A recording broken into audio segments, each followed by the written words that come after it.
एकदम नॉर्मल मंगलवार था, या मुझे ऐसा ही लगा। मैं उठा, फोन उठाया और हमेशा की तरह यूट्यूब नोटिफिकेशंस चेक किए, लेकिन कुछ अलग था। मेरा दिल बैठ गया जब मैंने मैसेज देखा, आपका अकाउंट कई कॉपीराइट स्ट्राइक्स की वजह से बंद कर दिया गया है। पेट में चूहे दौड़ गए, दिमाग में हलचल मच गई। क्या हुआ? मेरा यूट्यूब चैनल, जिसके 2500 से ज्यादा सब्सक्राइबर्स थे, जिसमें मैंने अपना तन मन धन लगाया था, वो गायब हो गया। बस ऐसे ही अजीब लगा।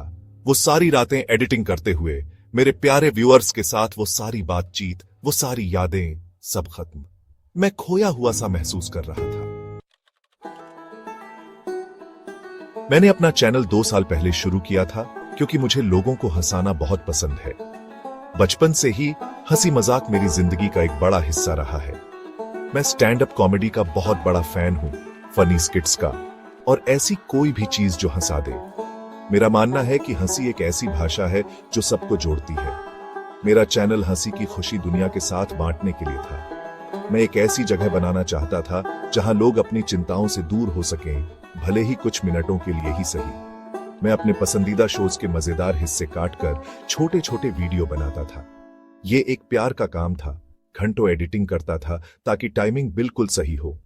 लोगों को मेरा कंटेंट पसंद आ रहा था, अच्छे कमेंट्स कर रहे थे और मेरे वीडियो अपने दोस्तों के साथ शेयर कर रहे थे, और मेरा चैनल बढ़ने लगा। सब्सक्राइबर बढ़े और व्यूज भी। लेकिन यह सिर्फ नंबर्स की बात नहीं थी। ये लोगों को हंसी के जरिए जुड़ते देखने की खुशी थी। ये उस कम्युनिटी के बारे में था जो हम बना रहे थे, साथ में हंसी मजाक के बारे में और उन रिश्तों के बारे में जो हम बना रहे थे। हर बातचीत एक नई दोस्ती की तरह लगती थी। हर कमेंट, हर लाइक, हर नया सब्सक्राइबर मुझे और बनाने के लिए प्रेरित करता था। ये एक सकारात्मकता का चक्र था जो मुझे आगे बढ़ाता रहता था। मुझे क्या पता था, मैं बिना जाने बिल्कुल रस्सी पर चल रहा था। बढ़ते दर्शकों के साथ बने रहने का दबाव बहुत ज्यादा था, लेकिन जो मैं कर रहा था उसके लिए प्यार ने मुझे संतुलित रखा। स्ट्राइक्स मार्क्सकैन नाम की कंपनी से आए, एक ऐसा नाम जो जल्द ही मेरे पतन का प्रतीक बन गया। उनका दावा था कि मैं एक मशहूर comedy show the Kapil Sharma show के क्लिप्स इस्तेमाल करके उनके कॉपीराइट का उल्लंघन कर रहा था। ये शो, जो अपने हास्य और बुद्धि के लिए जाना जाता है, मेरे दर्शकों के बीच बहुत पसंद किया जाता था। मुझे कुल 23 कॉपीराइट स्ट्राइक्स मिले, हर एक पेट में घूंसा लगने जैसा था। यह बहुत ज्यादा था, एक ऐसे तूफान की तरह जिससे मैं बच नहीं सकता था। मुझे नहीं पता था कि मैं जो कर रहा था वो गलत है। मैं बस ऐसा कंटेंट शेयर करने की कोशिश कर रहा था जो कई लोगों को खुशी देता था।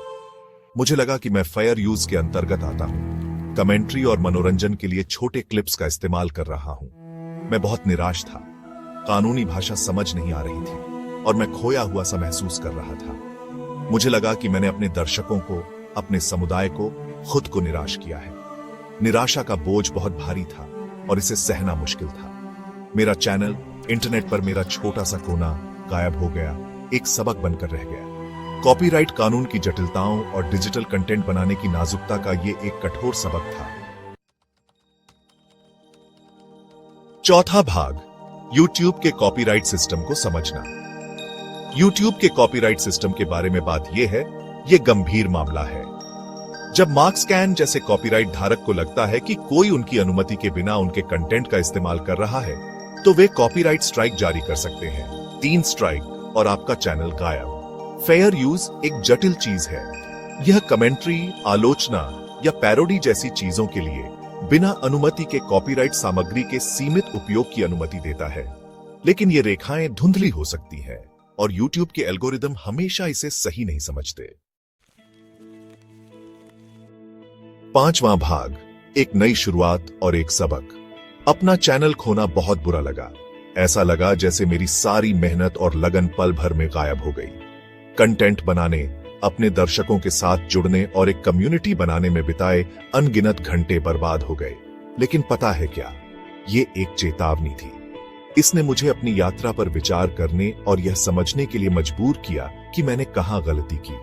यह स्पष्टता का क्षण था जिसने मुझे लचीलापन और अनुकूलनशीलता के महत्व का एहसास कराया। मैंने कॉपीराइट और यूट्यूब की नीतियों को समझने के महत्व के बारे में कठिन तरीके से सीखा। अनभिज्ञता कोई बहाना नहीं है और मुझे अपने कार्यों के परिणामों का सामना करना पड़ा। यह एक कड़वा सबक था, लेकिन एक जरूरी सबक। अब मैं अन्य क्रिएटर्स को भी ऐसा होने से बचाना चाहता हूं। अपने अनुभव और ज्ञान को साझा करके मैं दूसरों को वही गलतियां करने से रोक सकता हूं। यह एक सहायक समुदाय बनाने के बारे में है, जहां हम एक दूसरे से सीखते हैं। मैं फिर से शुरुआत कर रहा हूं, इस बार ओरिजिनल कंटेंट पर ध्यान केंद्रित कर रहा हूं। यह एक नई शुरुआत है, खुद को और अपने चैनल को फिर से बनाने का मौका। मैं संभावनाओं और कुछ अनोखा बनाने के अवसर को लेकर उत्साहित हूं। मैं नए रचनात्मक रास्ते तलाशने के लिए उत्साहित हूं और मैं सीखे गए सबक के लिए आभारी हूं। हर असफलता वापसी के लिए एक तैयारी है और मैं इस यात्रा को नए उत्साह और जुनून के साथ अपनाने के लिए तैयार हूं। मेरे सभी साथी क्रिएटर्स के लिए सावधान रहें, ओरिजिनल रहें और सबसे महत्वपूर्ण बात, बनाना कभी बंद न करें। आपकी रचनात्मकता आपकी सबसे बड़ी संपत्ति है और यह आपको उन जगहों पर ले जा सकती है जिनकी आपने कभी कल्पना भी नहीं की होगी। दुनिया को आपकी आवाज, आपकी हंसी, आपकी कला की जरूरत है। दुनिया के साथ अपने अनोखे दृष्टिकोण और प्रतिभा को साझा करने से न डरें। आपका योगदान मायने रखता है और यह दूसरों को प्रेरित कर सकता है। आइए एक दूसरे के अनुभवों से सीखें और एक अधिक सूचित और जीवंत ऑनलाइन समुदाय का निर्माण करें। साथ मिलकर हम एक ऐसी जगह बना सकते हैं जहां रचनात्मकता फलती फूलती है और हर कोई अपनी कहानी साझा करने के लिए सशक्त महसूस करता है।